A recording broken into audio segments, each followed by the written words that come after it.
I want to talk about the strong woman, the highly coveted strong woman archetype that we all in some ways want to be.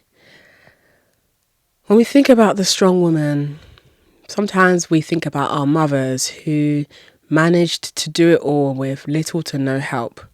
We saw them be super mums who would do the school run, do the grocery shopping, wake up on time, get us to school on time, cook us food, and still be mothers. And now that I'm of the age of being a mother, I don't know how they did it, but it makes sense as to why a lot of our mothers were very angry and irritable for majority of our childhoods, because they didn't have any sense of release or relief from motherhood. There was no break. There was no opportunity to go away and regulate yourself while three noisy children are fighting over each other's toys. There was no sense of mothers have hard times too, and it's okay to talk about it. I didn't see any of that. I was born in the mid-90s, girl. The mid-90s was a toxic time for women who had children. That was the age of the Atkins diet. That was the time when baby snatchers were a thing in hospitals. That was a time when women were starving themselves and being encouraged to use Slim Fast so that they can bounce back quickly after having a child so that their husband will still find them attractive. And that was also a time when we didn't really talk about being neurodivergent and being a mother at the same time as being neurodivergent. Because as a neurodivergent person myself, I've come to recently learn that you don't just become neurodivergent out of nowhere. Most times it's hereditary. You got that from somewhere.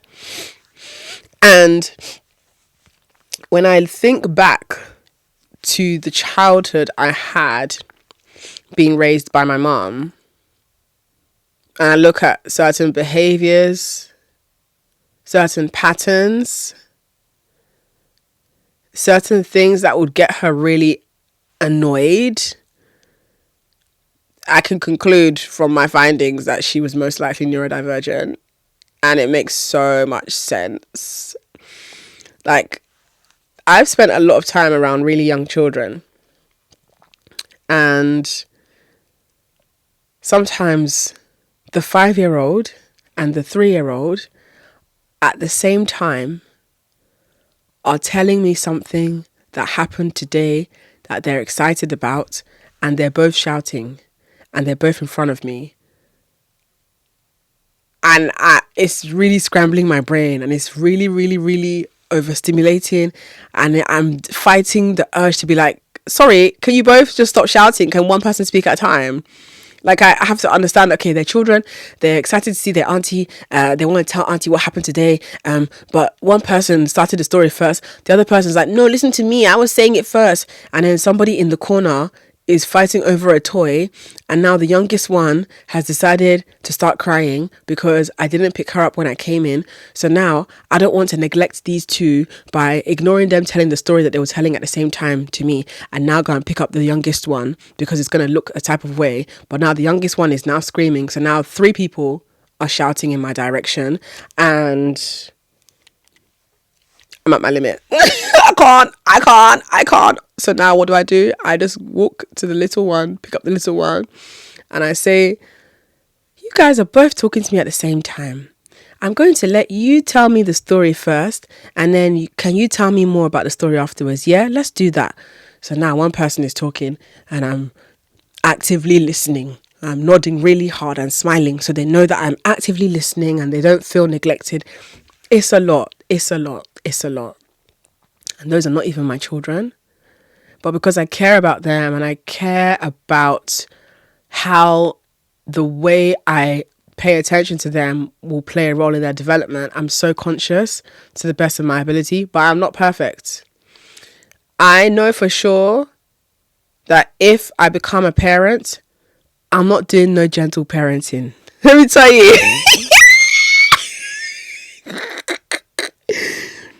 I remember in like pre-pandemic, I want to say like late 2018, that was when I started to see this gentle parenting thing coming up more and more in my feed, because I follow a lot of parents accounts and motherhood accounts and pregnancy accounts just because I want to be really informed. Gentle parenting was a huge thing about 5-6 years ago. Huge. You might be wondering, what's gentle parenting? Gentle parenting is this whole idea of, how do I explain this without being sarcastic? Because I promise you, I'm not even trying to mock it, but like, it's like the child will smash a vase over your head and you'd be like, I'm going to come down to your level, I'm going to hold your hands and I'm going to say, when you smash a vase over mummy's head, mummy doesn't like it. I'm going to keep you safe by telling you that you cannot smash vases over mummy's head. But if you want to smash something, you can go to the soft room and you can throw your soft balls at the wall. That way you can still get your energy out. Okay? No, we do not scream in the supermarket. But if you want to lie on the floor and have a tantrum in the supermarket, then I'm going to let you have your tantrums so you can regulate yourself. I'm going to allow you to slap mommy left and right,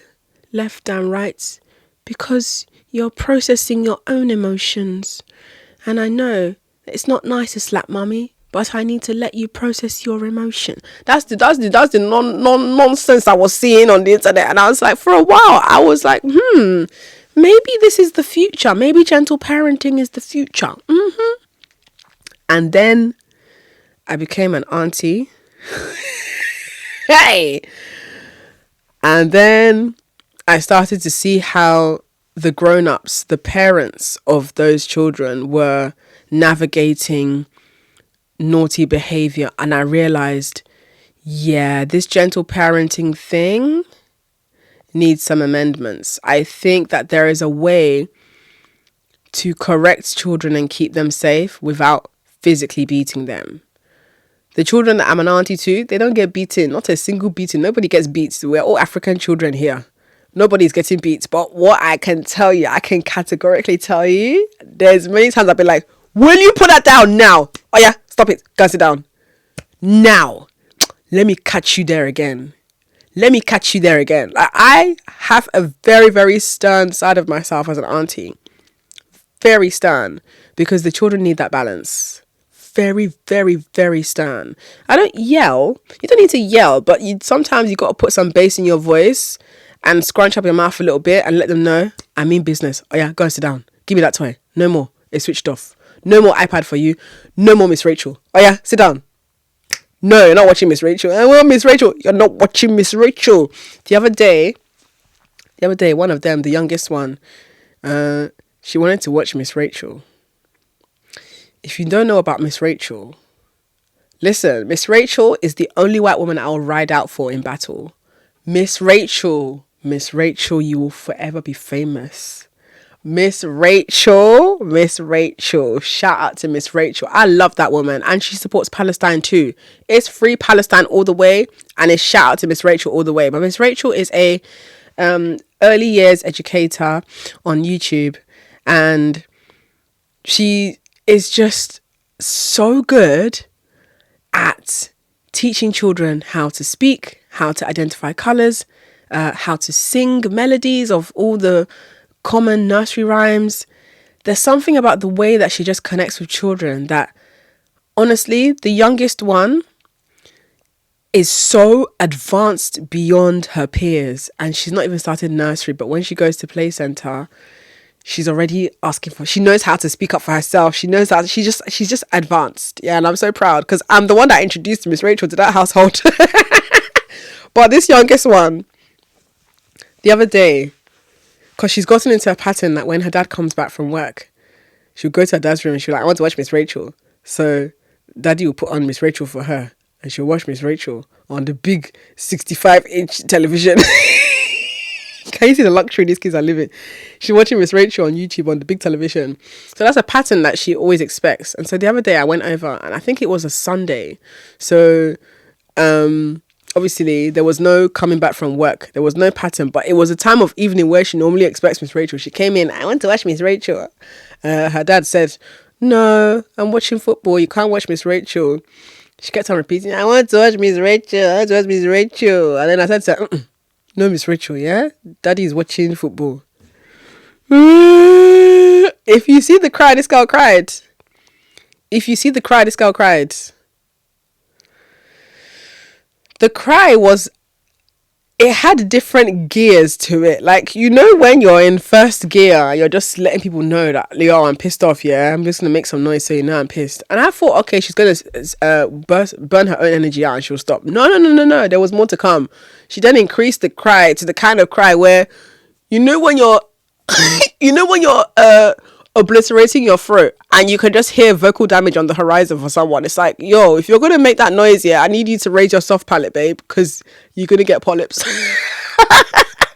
Like, it was the kind of cry that I started to feel concerned. Like, is she going to start bleeding in her throat? This cry lasted, I kid you not, an hour and 15 minutes. And you know what I did while she was crying? I just sat with her and held her. I wasn't trying to talk her through the crying. It's not going to help. I wasn't trying to negotiate with her. That's not going to work.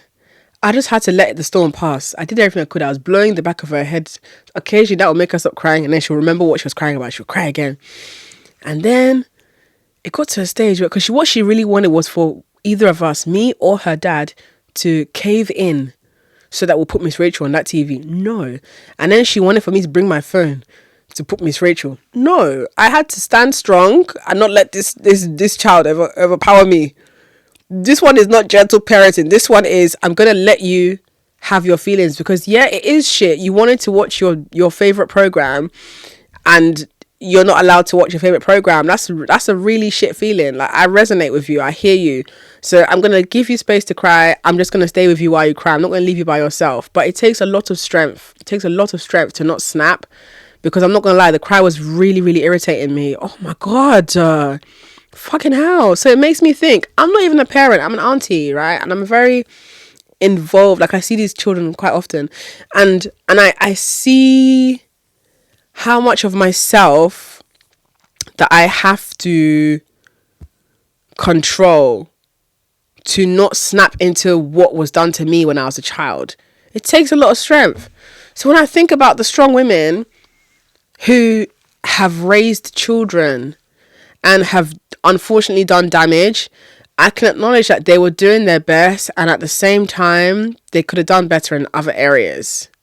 So now when I think about myself as a strong woman, I think, okay, just because I'm strong doesn't mean that I need to put myself through an unnecessary ringer of shit that I could have easily avoided. So what does that mean? Well, look, some might argue that if you're a strong woman, then you're an independent woman. You can do it all by yourself. You can date a man who splits bills with you because you're a strong woman, and you can handle working and still splitting bills with a man.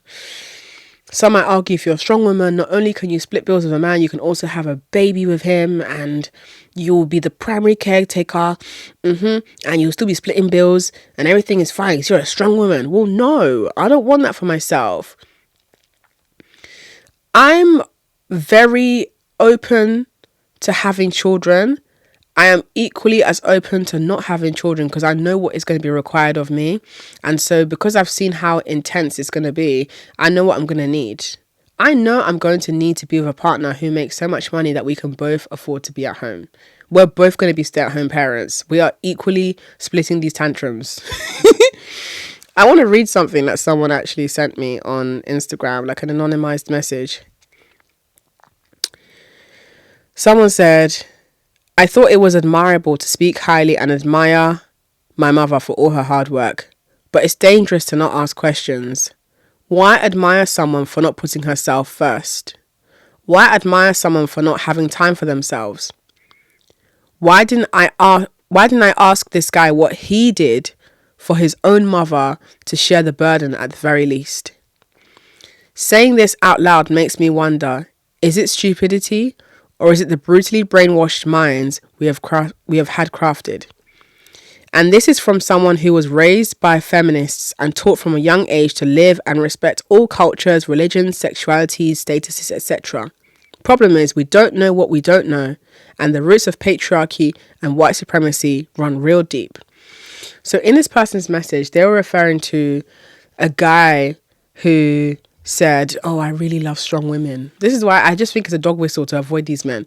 When you hear men saying, I love strong women, oh yeah, let me be going. I don't want a man to say to me that he loves strong women, because more than likely what happened was he grew up with a single mother who gave birth to him and 5 other siblings. There was no father in the home. And if there were men in the home, the men were in and out of the home. And for the majority of the time that those men spent in the home, they didn't contribute anything. If anything, those men created a hostile environment for the children. They felt betrayed by their mother. They felt like they had to fight for their mother's attention. All of this stuff happening. But in the end, their mother was a strong woman. I don't want that. I don't want to hear that. Because that is a good question. When a man says, oh, my mother was such a strong woman, she did it all by herself. What was your dad doing? Your mother would not have had to be a strong woman if your dad did what he needed to do. I just don't think that we have to do this strong woman thing. Like, you already are a strong woman just by virtue of being a woman. If you have a period, you're a strong woman. If you survive misogyny and patriarchy every day, you're a strong woman. So why would you willingly add more factors to fight against without you having a strong, supportive foundation in the presence of a partner who is a man who is impregnating you? Why would you not do that for yourself? Another message someone sent me is, my ex is one of 5 kids from a single mother family. She literally worked herself to death. When I had our child, he hated me for having a well-paid maternity leave that I wanted to enjoy. He constantly called me selfish and lazy. Despite the fact I'm a good mother, I still split bills with him, never again, and kept the house clean. He wanted me to suffer like his mother did, and he was jealous that I didn't have to work outside the home for a short time. Then he cheated on me because I was too focused on the baby. Anyway, I left him. You see? You're going to do all of that. You're going to be super mom. And then the man will now say, oh, but I'm not getting enough attention. Why would you be getting attention? My uterus is still growing back after having pushed out a 10-pound baby. The baby is still breastfeeding round the clock. I don't get any sleep because the baby is breastfeeding round the clock. So what do you mean by you're not getting enough attention? So that's your excuse to cheat on me? Great, okay. And these are the men that you lot are rooting for. These are the men you lot are splitting bills with. You cannot trick me. I refuse to fall into that strong woman narrative that people so badly want us to fit into, especially as a black woman. Just by virtue of being a black woman, I'm already a strong woman. I'm not taking on more factors to prove my strength. I'm not doing it. So anytime you hear a man say to you that his type of woman is a strong woman, he is subtly foreshadowing what he expects of you. What a man considers a strong woman is not always what we consider a strong woman. Because a man is never going to acknowledge a woman for being strong just because she wakes up every day and survives misogyny and endures patriarchy in the workplace and still has to bleed. They're never going to acknowledge that for our strength. What they acknowledge as strength is us splitting bills with them despite us feeling deflated and exhausted. What men consider as strength is us putting our needs on the back burner to prioritize their needs. That's what they value. That's what they position as worthy of praise. That's why I need to pay attention to what men are praising.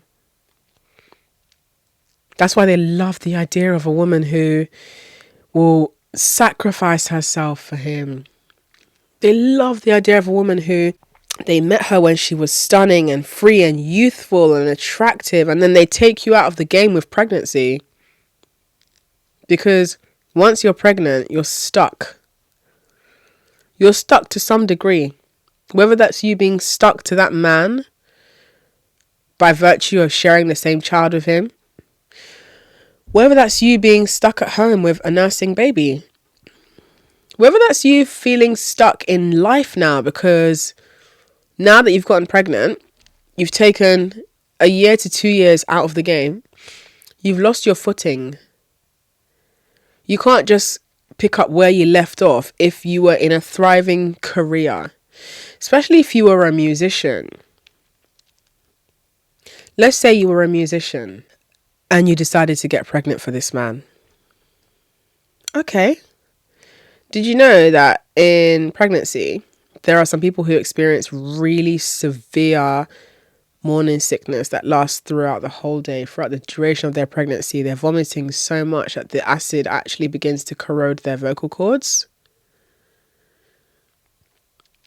So, as a musician, a singer who has gotten pregnant for this man, you might not be able to sing again after being pregnant.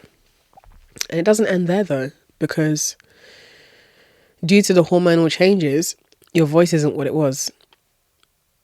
And then you go through the pregnancy, you give birth to the child, you're not sleeping, you're not hydrating well, you're not looking after yourself. So of course your voice is completely compromised, coupled with the fact that you spent 9 months vomiting acid on your vocal cords. So your vocal cords are obliterated. Now you can't really sing anymore. You've basically got to start from scratch to retrain your voice to be able to sing. If at all you even still have the morale and self-esteem to pursue singing. Coupled with, if at all, you even have the time and support to consider ever going back to the life you lived as a musician. Because as a musician, you know how it goes. You're going to have to spend a lot of time in the studio. You're going to be spending time networking with people, attending events, collaborating with others, possibly even traveling. You can't do that when you've got a baby. It's not impossible. But if you haven't partnered with the right man who can afford to help you financially, if you haven't partnered with the right man who you are in beautiful community with, so that you have people you can trust, whether that's your side of your community or his side of his community, people you can trust to keep your children around so that you can have a break and go live for yourself, you're not going to have none of that. So yes, when people say, having a baby can really stop your life, and people argue against it, I think it's irresponsible and disingenuous to argue against it. It can really stop your life. We need to be honest about that.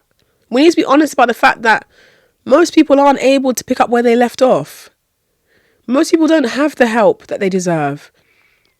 Most people who have babies with these useless men are already isolated by that man.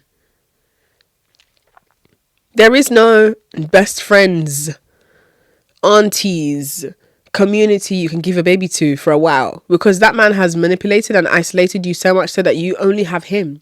So you're stuck with that baby. So yes, things have stopped for you for a while.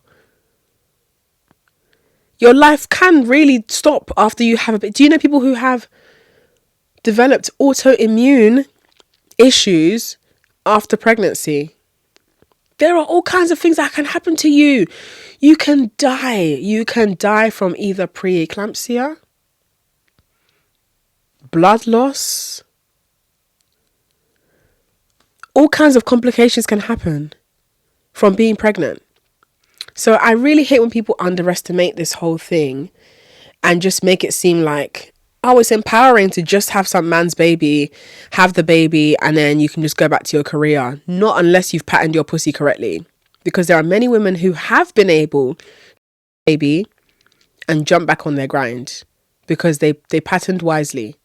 Either those women already have their own money because they are celebrities or they're in a thriving job, or they partnered wisely They made sure that the man that they chose to have a baby with has made sure that they're financially stable for the rest of their life. Let me tell you, like I said earlier, I'm very open to being a mother, but I'm also incredibly open to not being a mother, because the only difference between me being a mother and not being a mother is me being financially secure for the rest of my life by the person who impregnated me.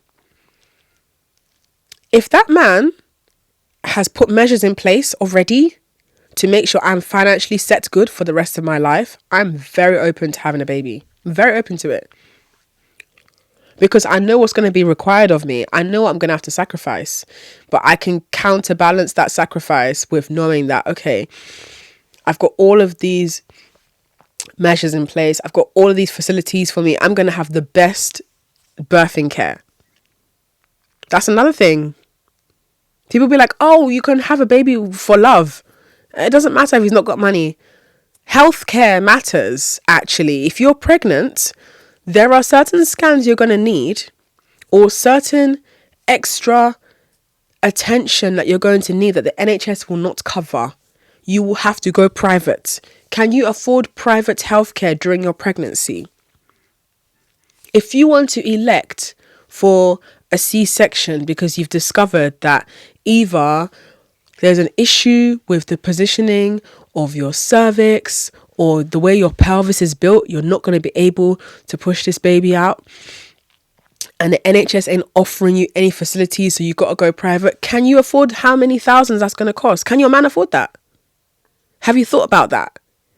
Private healthcare, when it comes to pregnancy, isn't just about having a fancy birthing pool with flowers and Mozart playing. No, I mean life-saving healthcare. That's going to cost money. Can that be afforded by the man who has put the baby inside you? Postpartum care. You're going to require the best of the best because you deserve it. You're a fucking mother. Can that man afford that? If he cannot afford that, why are you letting him not inside you?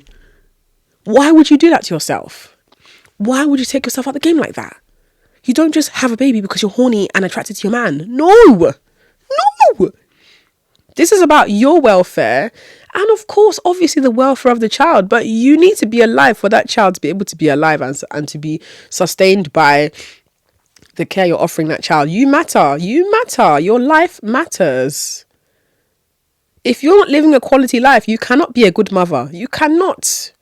There are many women who have created damage in the lives of their children because they did not have the resources, the time, the ability to regulate themselves, and as a result, they could not be a good mother. The damage is already done. There's a hell of women who their adult children don't speak to them because you didn't do a good job.